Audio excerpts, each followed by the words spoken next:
É fato que no futebol atual nós vivemos a era do 4-3-3. Manchester City, Arsenal, Barcelona, Bayern de Munique, Espanha. Todas essas equipes já utilizaram ou utilizam o 4-3-3 como seu sistema padrão. Isso é por conta das diversas possibilidades ofensivas que esse sistema oferece, como por exemplo a variação para o 2-3-5, que é um sistema que a gente já abordou com vocês anteriormente. Porém, você já se perguntou qual que é o melhor sistema para se defender? Muitas pessoas acreditam no 4-4-2, utilizando como exemplo até o Atlético de Madrid do Simeone. Porém, não é verdade. Se olharmos pela ótica das vulnerabilidades padrões do futebol, nós vamos contemplar o 4-2-3-1, com certeza o melhor sistema para se defender no futebol atual. Porém, para você entender por que o 4-2-3-1 é o melhor sistema, você tem que entender quais são as vulnerabilidades dos sistemas mais comuns no futebol atual. Começando pelo próprio 4-3-3, se você quer ter dois pontas na equipe sem delegar para eles nenhum tipo de compromisso defensivo, normalmente os seus volantes vão ter muito espaço para defender nas costas desses jogadores. E por conta disso, muitos treinadores utilizam do 4-4-2. Então eles atacam no 4-3-3, porém no momento que o adversário tem bola, eles vão se estruturar num 4-4-2. Porém, no 4-4-2, você tem a vulnerabilidade do entre linhas. Isso porque os seus jogadores na segunda linha estão literalmente em linha. Então você gera essa possibilidade do passe nas costas dos volantes. Por conta disso, muitos treinadores, como o Guardiola, por exemplo, utilizam 4-1-4-1 no momento de se defender. Porém, se você reparar bem, é possível analisar que o primeiro volante fica muito sobrecarregado, com muito espaço para defender. Então, consequentemente, em algum momento o adversário vai encontrar esses passes no entrelinhas que são muito comuns. Alguns treinadores também utilizam o 5-3-2. E esse sistema pode parecer interessante porque em algum momento ele cobre bastante o corredor lateral. Porém, se jogamos contra uma equipe que constrói com uma linha de 4, os laterais desse meu adversário têm muito tempo e espaço com bola. E isso pode gerar alguns problemas. Agora, olhando pela ótica do 4-2-3-1,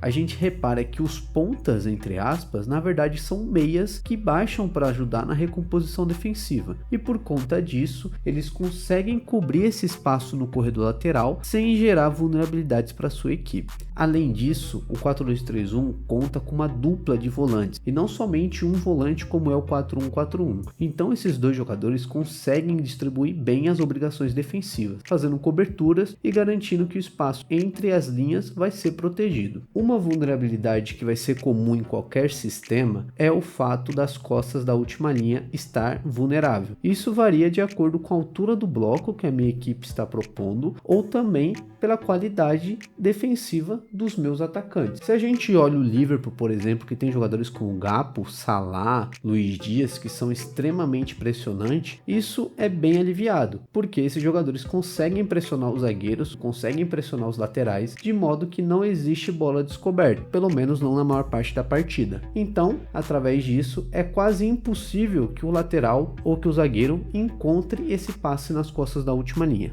Outra coisa que é interessante a gente analisar é o 4-2-3-1 contra o próprio 4-3-3. Isso porque o 4-3-3 mais comum hoje em dia é aquele com triângulo invertido no meio, onde tem um primeiro volante e dois camisas 8, entre aspas. Quando olhamos por essa ótica, lembramos de muitos duelos entre Mourinho e Guardiola, onde o Mourinho utilizava o 4-2-3-1 que encaixava perfeitamente no 4-3-3 do Guardiola, dificultando muito o jogo por dentro da equipe, principalmente na época de Barcelona. Esse é um dos motivos pelo qual a rivalidade dos dois é tão acirrada. Com o passar do tempo, é óbvio que o Guardiola conseguiu sobressair. Porém, por um tempo relevante, o Mourinho gerou muita dificuldade para o Guardiola através desse sistema. Bom, afinal, existe alguma fragilidade no 4-2-3-1? Existe. Uma fragilidade muito comum é o fato de você ter só um atacante para pressionar pelo menos dois zagueiros, como é muito comum a gente ver no futebol atual. Porém, como eu mesmo já exemplifiquei com o Liverpool, se você tem um atacante com forte capacidade de pressionar, esse problema pode ser resolvido de uma maneira mais tranquila. Além disso,